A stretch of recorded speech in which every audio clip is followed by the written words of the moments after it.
The morning light spills through the window pane. I'm sipping coffee, thinking of your name. It's been quiet here since you went away. I wrote this verse just for today. Your laughter echoes in my mind, a memory that feels so kind. Godmorgen og velkommen tilbage til endnu en video fra min kanal. I dag er det lørdag, klokken er lidt over 12, og jeg har simpelthen tænkt mig at tage jer med i mine sommerfavoritter. Både af bøger og tøj og aktiviteter og alle de ting, jeg elsker at lave i løbet af en sommer. Derudover vil jeg også vise jer mine seneste genbrugsfund og de seneste køb, jeg har lavet her til sommeren. Lav en kop iskaffe eller kaffe eller te eller hvad I ellers har lyst til. Og så bare læn jer tilbage og nyd videoen og lad jer inspirere. Og jeg skal nok sørge for at fortælle, hvor alle mine ting er fra og priser og det hele, hvis nu der er nogen, der er nysgerrige. Første kategori er simpelthen mine 4 yndlings sommerstyles. Jeg kan starte med den kjole, jeg har på. Den er fra H&M i størrelse medium i sort, og den er simpelthen bare så fin. Den er dejlig luftig, og så sidder den godt tæt omkring brystet, har justerbare stropper, og så har den også noget elastik herom bagved. Men den er simpelthen så dejlig. Ofte så putter jeg en hårklemme i håret, og så har jeg også mine yndlings sådan smykke ting, som jeg plejer at have på til alle mine outfits næsten. Men jeg har simpelthen sættet her. Det er faktisk fra 2 forskellige brands. Det her det er fra Soy, mener jeg nok. Det er en kirsebær kvarts krystalsten, og det er ligedan med den her. Den her mener jeg nok er fra Stine, så det er ikke samme mærke. Men jeg synes den her, den var simpelthen så god, fordi at kæden er i rustfrit stål, så den er vandfast. Og så perlerne normalt på den fra Soy, de er dobbelt så store, når de er i halskæde, og det synes jeg blev lidt bombastisk, så den her den er lidt mindre. Lidt mere simpel. Og så udover det, så har jeg mit yndlingssmykkesæt, som er et blomster øreringesæt. Med sådan en lille fin blomst i en hængekæde og en stikker med samme blomst. Og så har jeg også ringen. Og jeg har faktisk også et armbånd, men det har jeg revet i stykker. Desværre på arbejdet. Det var sådan lige med plastikhandsken, så rev jeg kæden i stykker. Så det er mega ærgerligt. Men det her er mit go-to yndlings sommer øreringe og ringesæt. Det er fra Pernille Corydon, og det er mega fint, men det sidste års model.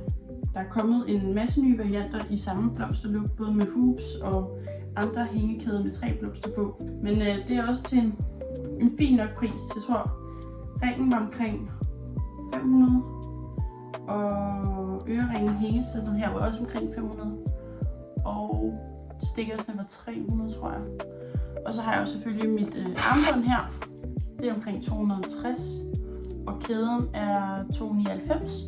Og så har jeg også min hårklemme her, som er fra Søstrene Grene.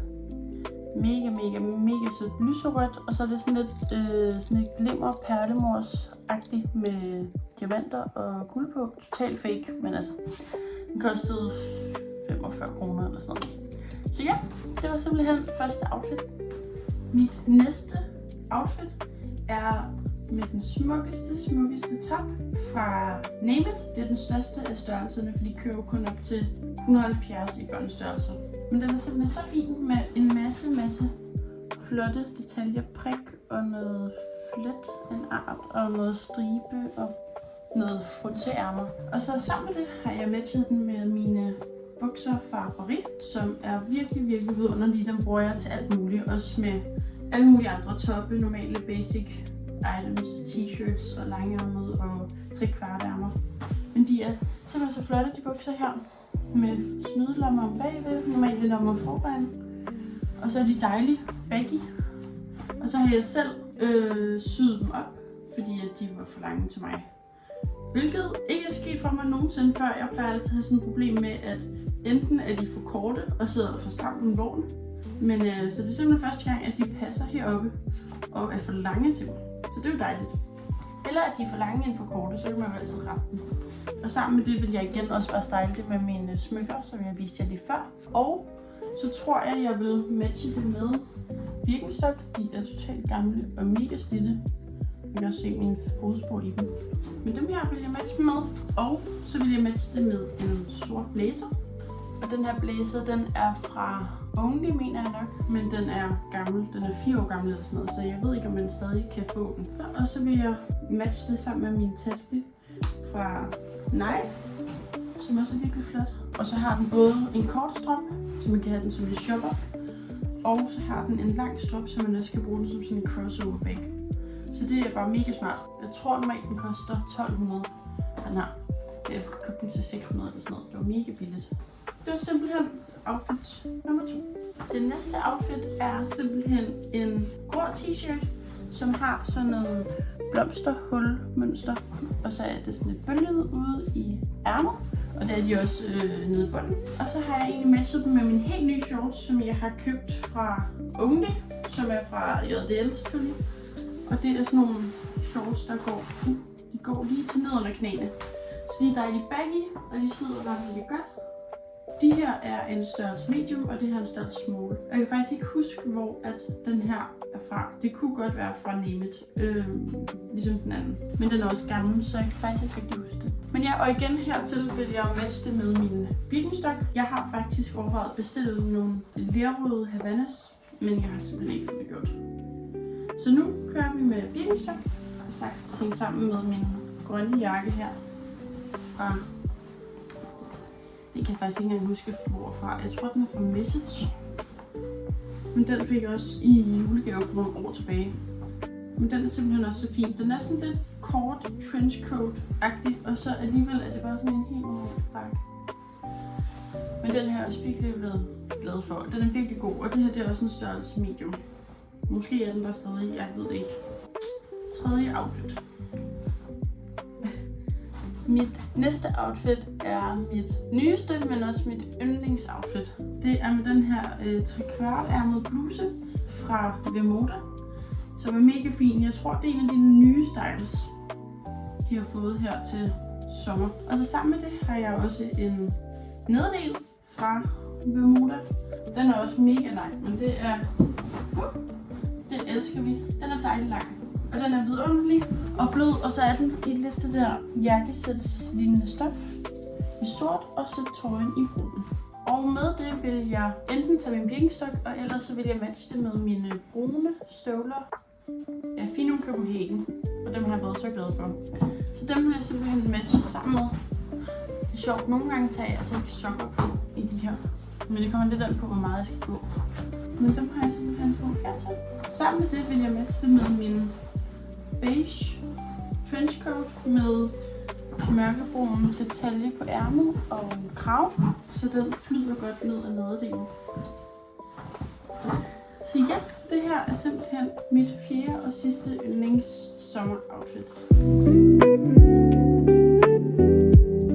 Næste kategori er mine 4 yndlingsbøger. Min første bog er Langsom livsstil af Karen. Jeg har været i gang med at prøve at læse den et par gange, men det er som om jeg er gået død i den. Det er ikke altid bøger, de fanger mig med det samme, og det er ikke altid, at de sådan selv kan få taget mig sammen til at blive ved, og lige blive suget ind i bogen. Jeg tænkte at tage den med til Frankrig. Jeg tænkte, at det var den perfekte bog, man kunne sidde og læse nede ved stranden. Men den handler simpelthen om det der med kunsten at få ro på. Jeg elsker sådan nogle bøger, hvor man virkelig får lært meget om mennesket, som er sådan lidt psykologisk, men alligevel er de også underholdende. Den næste bog er lidt i samme genre.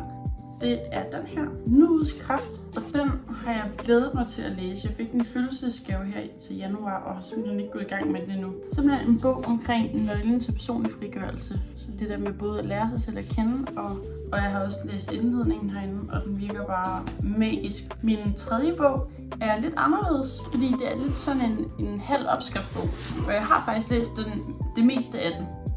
Så mit bogmærke er faldet ned. Den er jeg snart færdig med. Men det er simpelthen den her Brændende Kærlighed af Tobias. Jeg ved ikke, om I kender ham. Det er Tobias Hartmann. Det er ham, der også har været med i Bagdysten. Men han har simpelthen lavet en bog sammen med sin kæreste Patricia, som både er sådan en blanding af en kærlighedsfortælling, samtidig med at de sådan kombinerer det med nye opskrifter, som de har fundet på sammen og hver for sig.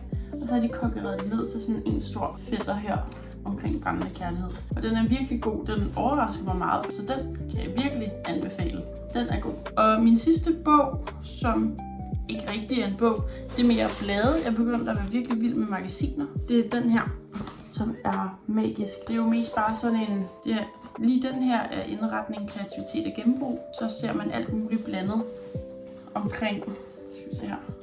Det er mega fornemt det.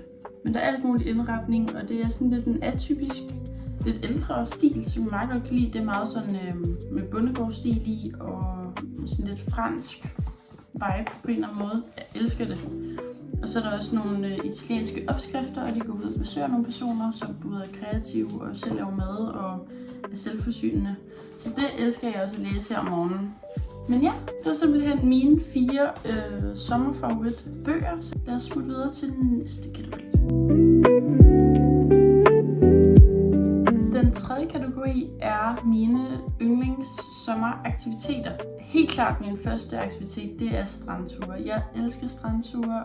Jeg har et eller andet med strandture. Jeg elsker at samle muslinger og dyppe fødderne ned i vandkanten, og det er bare helt klart vidunderligt. Og så elsker jeg både at gøre det alene, fordi så er man bare helt alene i hele verden, føles det som, og det er magisk nogle gange. Men jeg elsker også at gøre det med en god veninde, eller min familie, eller Mikkel. Så det er helt klart min yndlings sommeraktivitet. Min anden yndlingsaktivitet er helt klart cafébesøg. Jeg elsker at tage med mine veninder ned og drikke en kop kaffe, og vi kan sidde der i timevis. Nogle gange så kombinerer vi det med, at vi enten studerer dernede sammen og ligesom sidder alene, men sammen, og man kan få hjulpet hinanden, hvis der er noget, man er i tvivl om. Anna og jeg, vi sætter os også ned og bare sidder og læser hver for sig, men så alligevel så sidder man sammen, og det er bare mega hyggeligt. Jeg elsker også at sætte mig ned alene nogle gange, og så bare sidde og strikke og få noget lækkert at drikke og være lidt på date med sig selv. Det kan virkelig også noget. Især når det er noget, jeg elsker, så synes jeg, det er virkelig fedt, det der med, at man gør det for sig selv, og at man også kan gøre det, selvom man ikke skal være sammen med alle mulige andre. Så det er virkelig hyggeligt, også fordi det er sådan noget, man altid kan overskue. Så det er sådan en dejlig, overskuelig, hyggelig, stille og rolig sommeraktivitet. Og så nogle gange kan man jo også tage det med ud og gå en tur, og så tage det to go i stedet for. Så det kan jeg helt klart anbefale.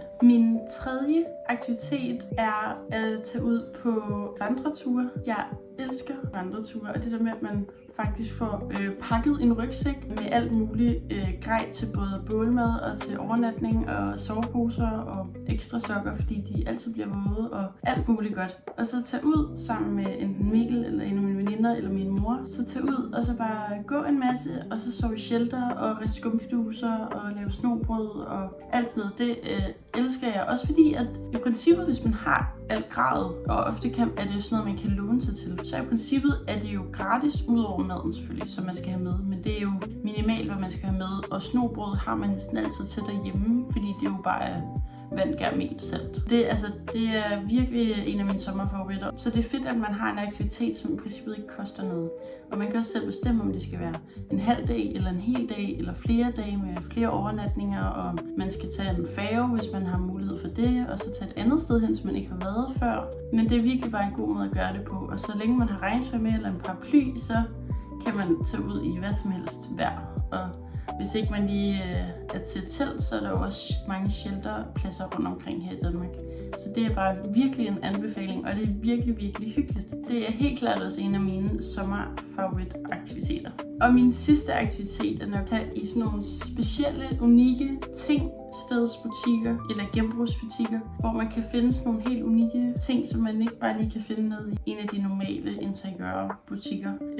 Men altså oppe ved Hornbæk og Gilleleje og alle de der butikker, der ligger op ved strandkanten her i Nordsjælland, de har virkelig mange af de her unikke tingstedsbutikker, som bare er fyldt med alt muligt, som totale rodebutikker, men man kan finde så meget guld. Og især i genbrugsbutikker, det elsker jeg også. Nogle gange finder man over noget, hvor man sådan, det er helt unikt, og det skal jeg bare have med hjem. Så ja, det er simpelthen mine yndlings sommeraktiviteter, vil jeg sige.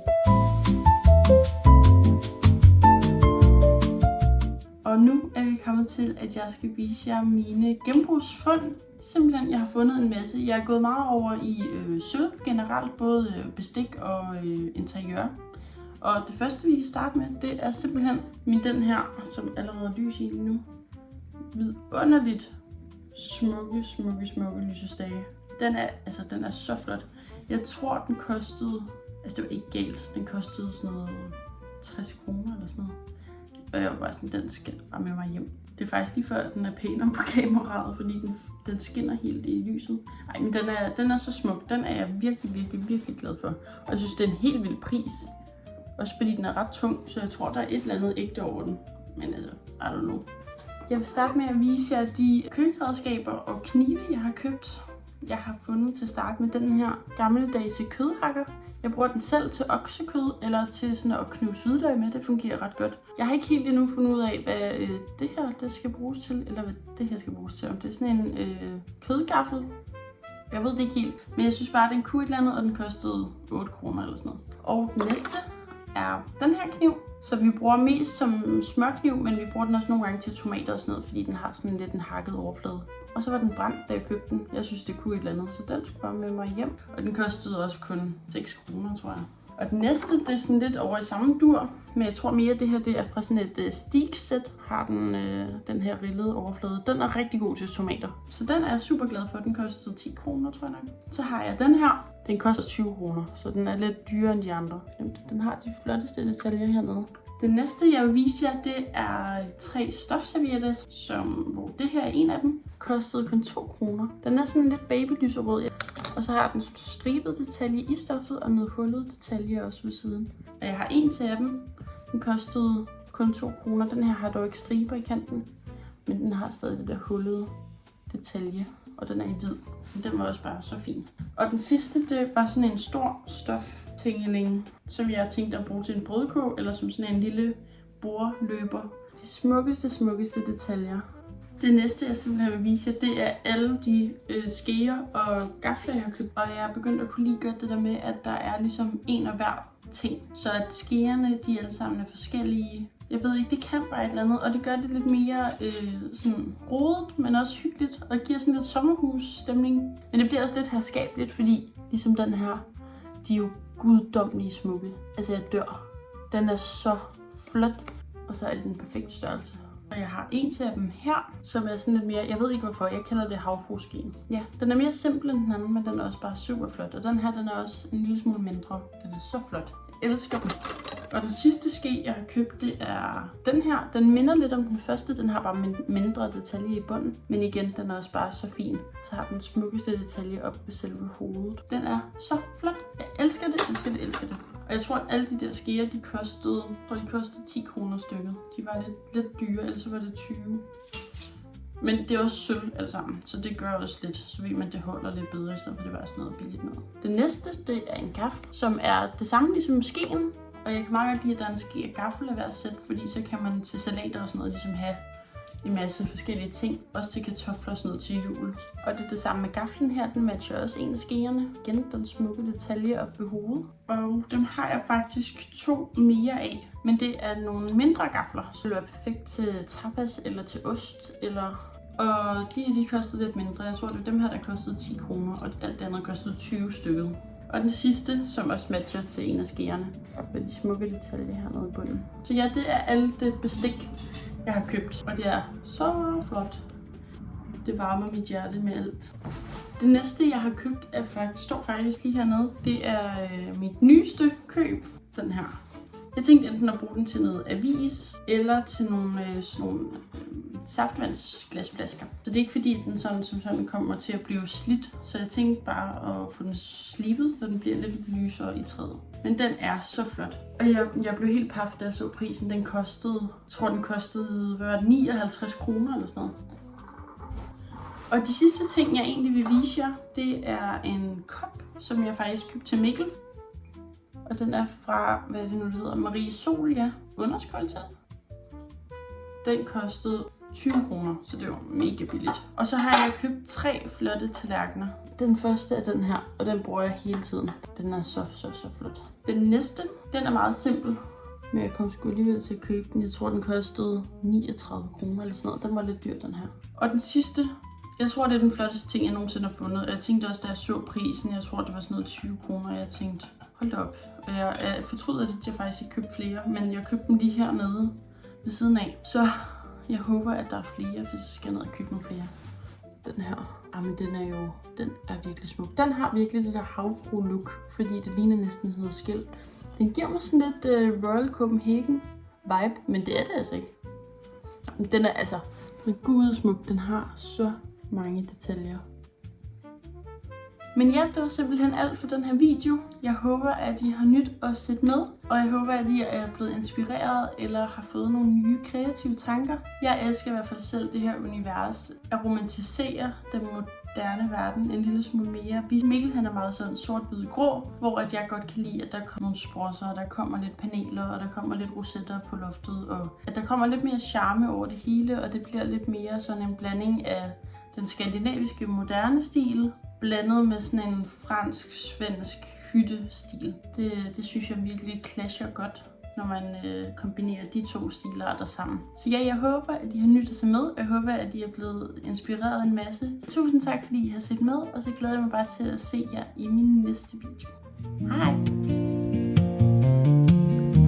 Your laughter echoes in my mind, a memory that feels so kind. I trace the words on this old page, hoping they capture all